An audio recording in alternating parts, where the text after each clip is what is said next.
Hi students எல்லாரும் எப்படி இருக்கீங்க? ஸோ இன்றைக்கி ஒரு சூப்பரான ப்ராப்ளம் நம்ம மீட் பண்ணுறேன் இன்றைக்கி உங்களை. ஸோ இதில் வந்து கிளாஸ் 12 ப்ராப்ளம் டிஸ்கஸ் பண்ண போகிறோம். எலக்ட்ரோமேக்னெட்டிக் வேவ்ஸ்லேருந்து எப்போ ஈஸியான கொஸ்டின் தான் வரும். இதில் வந்து கண்டிப்பாக டிஸ்பிளேஸ்மெண்ட் கரண்ட் பேஸ் பண்ணி கேட்டிருக்கேன். ஆனால் நிறைய இட்ஸ் ட்ரிக்கி கொஸ்டின். ஓகே, இது பட் சிம்பிள் தான். பட் எப்படி டிஸ்பிளேஸ்மெண்ட் கரண்ட்டையும் மேக்னெட்டிக் எஃபெக்ட்ஸ் ஆஃப் கரண்ட் ரெண்டு சாப்டரோட கனெக்ஷன் இது. ஸோ இந்த வீடியோவில் கண்டிப்பாக அதை நீங்கள் லேர்ன் பண்ணிக்கலாம். இப்போ தான் நம்ம சேனலுக்கு நீங்கள் ஃபஸ்ட் டைம் வந்திருக்கீங்க, மறக்காம என்ன பண்ணி வச்சுக்கோங்க, சப்ஸ்கிரைப் பண்ணி வச்சுக்கோங்க. ரெகுலர் நம்ம சேனலில் வீடியோஸ் வந்துட்டு இருக்கு. Let's go into the video. Yes, so என்ன கொடுத்துருக்கான்னு பாருங்கள். இது நீட் 2025 கேட்ட கொஸ்டின் தான். So parallel plate capacitor made of circular plates. நம்ம கிட்ட சர்க்குலர் பிளேட்ஸ் இருக்கு. Parallel plate capacitor is being charged. So capacitor plates வந்து சார்ஜ் ஆக போது நம்மளுக்கு என்ன தெரியும், அங்கே வந்து conduction current and displacement current வந்து பிட்வீன் த பிளேட்ஸ் டெவலப் ஆகும். இது நம்மளுக்கு ஜென்ரலாக தெரிஞ்சது தான். So it's getting charge such that the surface charge density on its plates is increasing at a constant rate with time. So surface charge density on the plates is increasing at a constant rate. அப்படின்னு சொல்லியிருக்கான். So magnetic field arising due to the displacement current. So magnetic field எப்படி இருக்கும்? Due to displacement current. See, conduction current is there, displacement current is there. So displacement கரண்ட்டும் it will create its own field. Okay, ஏன்னா நம்ம இது concept படி பார்த்தீங்கன்னா charge capacitor charge ஆகும்போது, நான் கான்செப்ட் தான் சொல்கிறேன், கெப்பாசிட்டர் பிளேட் சார்ஜ் ஆகும்போது உள்ள ஃபீல்டு மாறும். உள்ள ஃபீல்டு மாறுச்சுன்னா தட் இஸ் எலக்ட்ரிக் ஃபீல்டு மாறும் சார்ஜ் ஆகும்போது. அதனால ஏற்படுறது தான் இது டிஸ்பிளேஸ்மெண்ட் கரண்ட். அந்த டிஸ்பிளேஸ்மெண்ட் கரண்டால தான் நம்மளுக்கு என்ன ஆகும், ஒரு மேக்னெட்டிக் ஃபீல்டு கிரியேட் ஆகும். இல்லைனா இப்படியும் சொல்லலாம், எலக்ட்ரிக் ஃபீல்டு அங்கே சேஞ்ச் ஆகிறனால மேக்னெட்டிக் ஃபீல்டு கிரியேட் ஆகுது. So which is nothing but அந்த ஃபீல்டை தான் இங்கே கேட்டிருக்காங்க கொஸ்டினில். ஸோ இதை நம்ம கான்செப்ட் படி பார்க்கலாம். Let's go into it. கவனிங்க, இதில் ரொம்ப முக்கியமான பாயிண்ட் என்னன்னா, the surface charge density on the plates is increasing at a constant rate. இதுக்கு என்ன மீனிங் வித் டைம் அப்படின்னு சொல்லியிருக்கா. சர்ஃபேஸ் சார்ஜ் டென்சிட்டின்றது sigma. So rate at which it is increase. ரேட்னா டினாமினேட்டரில் என்ன வரணும், time. So D sigma by DT தான் rate of change of sigma வந்து it's going to be constant அப்படின்னு சொல்லியிருக்கான். So D sigma by DT is going to be constant. இதுதான் அவன் கொடுத்துருக்கான் அந்த வேர்டுக்கு அர்த்தம். Surface charge density of the plate increasing at a constant rate with டைம்னா டி சிக்மா பை டிடி. ரேட்னாலே டினாமினேட்டரில் டைம் வந்துடும். சர்ஃபேஸ் சார்ஜ் டென்சிட்டியோட ரேட்னால D sigma by DT is going to be a constant. So நம்மளுக்கு என்ன தெரியும், கெப்பாசிட்டரோட பிளேட்டில் sigma is nothing but Q by D அப்படின்னு சொல்லி நமக்கு தெரியும்.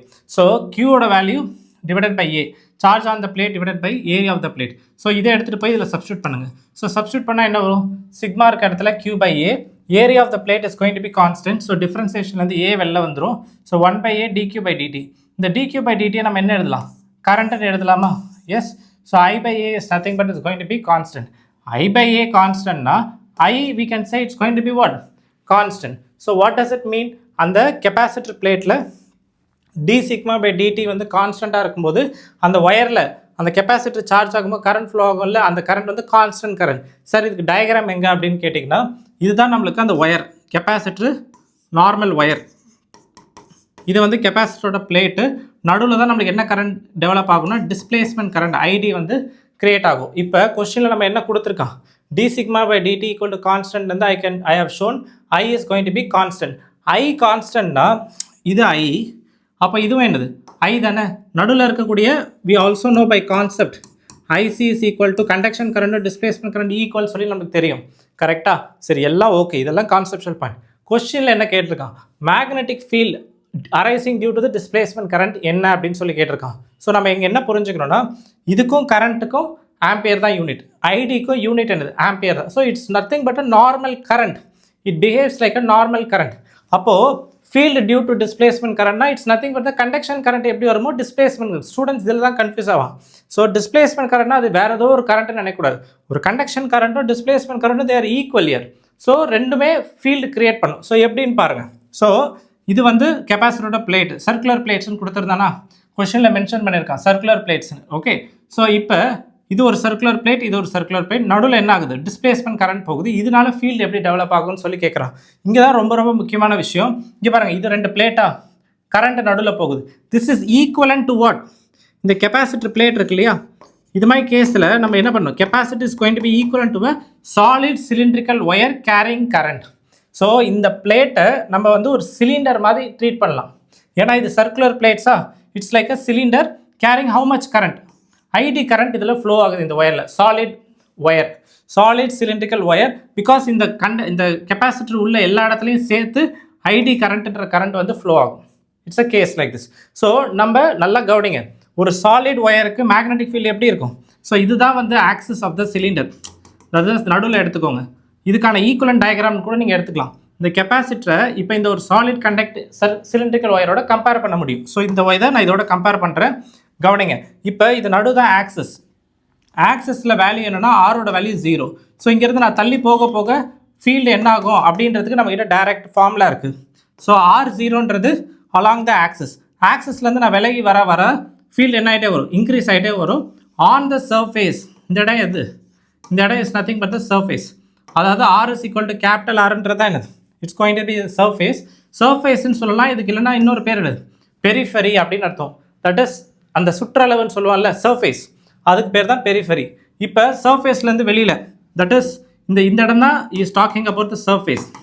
இதுக்கு வெளியில் போக போக ஃபீல்டு என்ன ஆகிட்டே வருது, குறைஞ்சிக்கிட்டே போகுது. ஸோ இப்போ விஷயம் என்னென்னா, இந்த capacitor plate which is charging இருக்கு இல்லையா, இது is equivalent to a solid cylindrical wire மாதிரி ட்ரீட் பண்ணால் ஆக்சிஸ்லேருந்து ஃபீல்டு நம்ம தள்ளி போக போக ஃபஸ்ட்டு ஆக்சிஸில் 0 இருக்கும் ஃபீல்டு, அப்புறம் ஏறும்.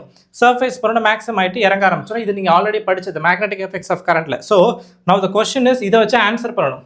So magnetic field is 0 between the plates and outside. So it's going to be wrong. 0 at all places, இதுவும் ராங். அதே மாதிரி constant between the plates and 0 outside. Field வந்து கான்ஸ்டன்ட்லாம் கிடையாது. ஆக்சஸ்லேருந்து ஃபீல்டு இன்க்ரீஸ் ஆகுது, அப்புறம் தான் என்ன டிக்ரீஸ் ஆகுது. ஸோ இதுவும் தப்பு. கண்டிப்பாக இதுதான் correct. But let's make sure whether it is நம்ம பண்ண ஆன்சர் அதுவும் மேட்ச் ஆகுதான்னு பாருங்கள். நான் ஜீரோ எவ்ரிவேர் கரெக்டு தானே. ஃபீல்டு ஆக்சஸ்லேருந்து அப்படியே வெளில போக போக everywhere it is going to be non zero. Okay, so non zero everywhere with maximum at where. எந்த இடத்துல மேக்ஸிமம் வருது, imaginary cylindrical surface connecting the periphery of the plates. அப்படின்னா என்ன அர்த்தம், பெரிஃபெரி ஆஃப் த பிளேட்ஸ் அப்படின்னா அந்த பவுண்டரியை மீன் பண்ணுறான்.